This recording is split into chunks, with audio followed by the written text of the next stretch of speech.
What's going on, everyone, and welcome to Movie Emporium's TV review of Lovecraft Country Season 1, Episode 2, Whitey's on the Moon. Before we begin, please hit the subscribe button to join Movie Emporium. If you enjoyed my channel, hit that notification bell at the top to find what's coming next. Hey, if you like this video, cool, hit the like button as well as commenting below on any video you watch, including this one.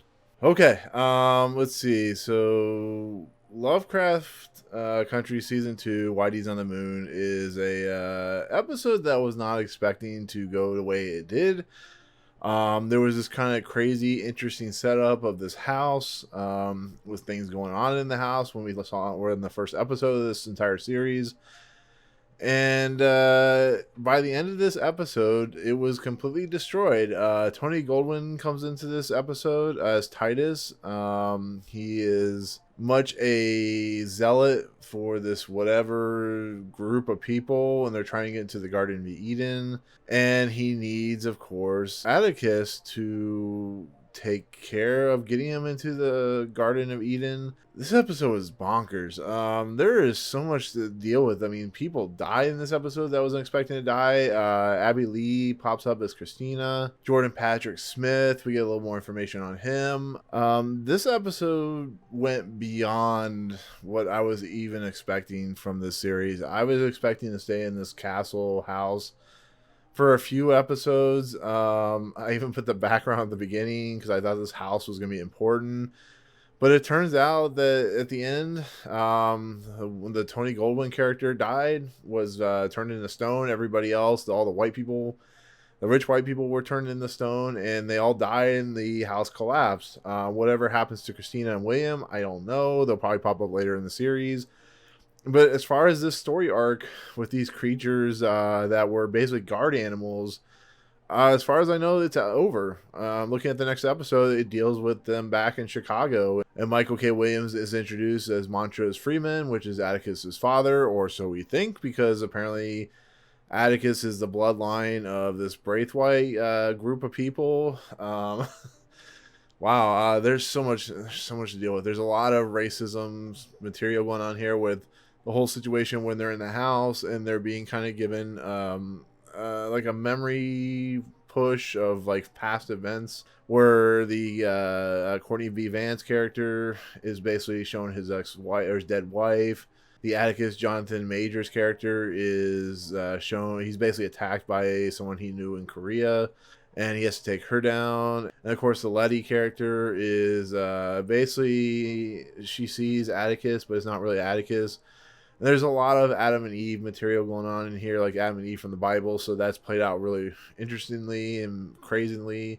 But the episode is basically about these people, the three main characters, Letitia, George, and Atticus, basically having to survive this house, which is treating them like slaves. And there's some really interesting material where they're being locked in their rooms, they're kind of being like treated differently. And then there's a portion where we see the really rich white people watching them through like these, I don't know, the walls or something like that. They're like magical walls, and it's almost like they're placing bets on these characters, or they're betting on it's very similar to like Get Out with the whole using the paddles when you like use to try to win stuff or try to buy stuff and stuff like that.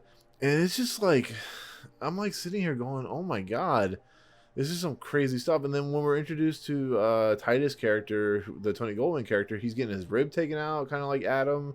And there's just a lot of allegories and a lot of stuff based on the Bible in this story. And how this series is going to go, I have no idea anymore. I really don't. I can't even predict what this series is going to... I mean, the next episode, like I said, they're going back to Chicago, and Letitia, I think it's like her mom or her aunt.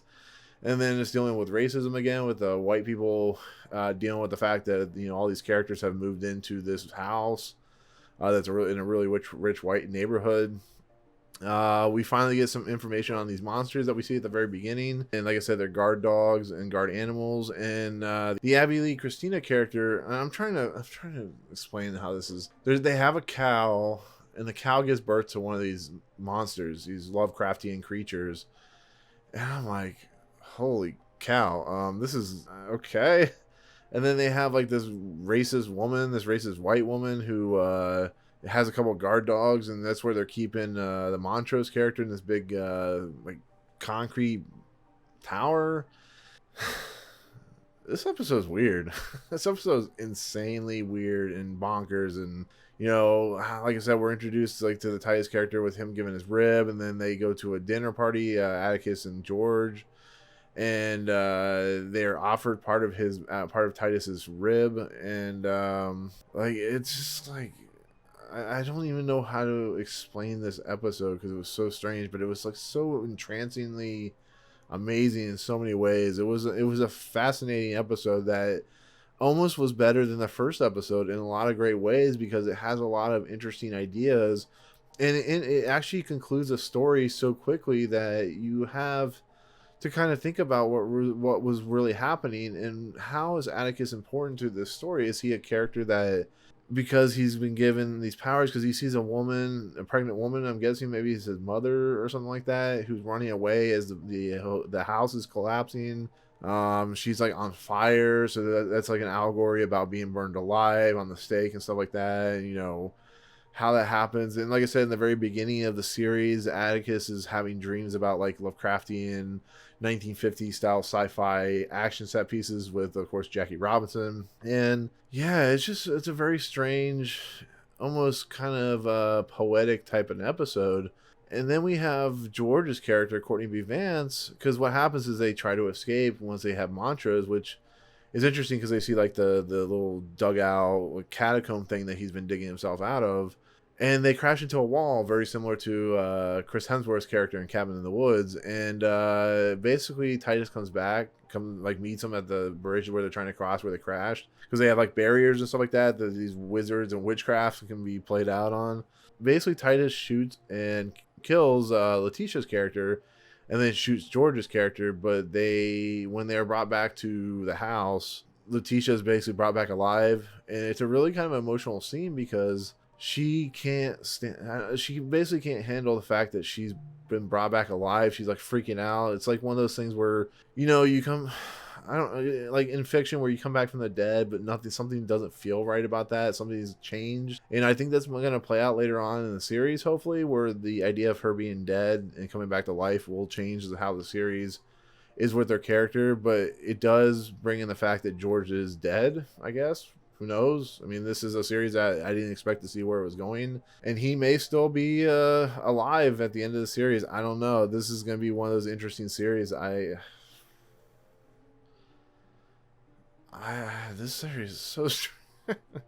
It's very Lovecraftian. I like that they use the Whitey's on the Moon song during the whole kind of like enchantment sequence when Tony Goldwyn's character is bringing out the portal through Atticus' character of the Garden of Eden and stuff like that, because I guess this group wants to live long and prosper and live forever and stuff like that. And it's really kind of interesting to see how Courtney B. Vance's George character finds a secret room with all these books, and he finds the book of these characters. And of course, like I said, Atticus is kind of revealed to be a descendant of this Braithwaite family. But I don't know. It's gonna be interesting. But yeah, like I said, with Abbey Lee's character Christina, I'm gonna be interested to see if they keep her going throughout the series, because it'd be kind of a wasted character for her. And William, you know, they seem like those people, or at least those types of characters that want to move past their family, because the Christina character starts talking about, you know, how we are destined by our own selves, not by our great grandparents or our parents and stuff like that. So she probably has something to do with the fact that her father is now dead. So I can see her coming back. I think those creatures will come back in what form or fashion. It's going to be really interesting to see. But yeah, it's such an interesting episode. I was not expecting it at all. And I think if Courtney B. Vance comes back, I think this is an Emmy-nominated performance. He was really good in this episode. He's a guy who just has a very good bravado when it comes to performances and, you know, how he portrays his characters in TV series or movies. Jonathan Majors is once again proves he's really good. Same with Jurnee Smollett. Michael K. Williams, he's got to give me more before I can figure out if he's really that good in the series. Abbey Lee and Jordan Patrick Smith they're in the episode. They're fine. They're not, like I said, not given a whole much to do, but the stuff they're in there for is really kind of interesting. And like I said, Tony Goldwyn was in the episode, but he's not in it. Maybe he's gonna come back. I don't know. Maybe it's something. I don't know. I can't predict how this episode or the series is gonna go. I'm just gonna, like I said before, I can't predict. Man, I thought I knew how this series would go, but yeah, I can't even begin to think about how this how we're gonna continue after this. But yeah, I can definitely say they swung for the fences in this episode, and I have to give it a 9 out of 10 just for that, just for giving me something very thought provoking, very different, and making me want to watch the next episode just to find out what's going on. So yeah, that's the second episode of season 1 of Lovecraft Country, Whitey's on the Moon. Nothing like it right now. Nothing on TV to like it. I'm pretty shocked. I was not expecting to be at a loss for words talking about this episode. So, but that's it. That'll do it. That'll be my take on this second episode. Thank you so much for watching. Let me know in the comments below what you thought of the episode. You guys surprised and shocked and just kind of baffled, or just kind of thought provoked? I mean, tell me what you think of the episode. So, but anyways, that'll do it. Thank you so much for watching. Hit that subscribe button if you enjoyed my channel, or if you enjoyed this video, which is Movie Emporium. Hit that notification bell at the top to find out what's coming next. If you liked this video, cool, hit that like button, as well as if you didn't like it, it is what it is. But otherwise, we'll see you guys on the next video. Peace out.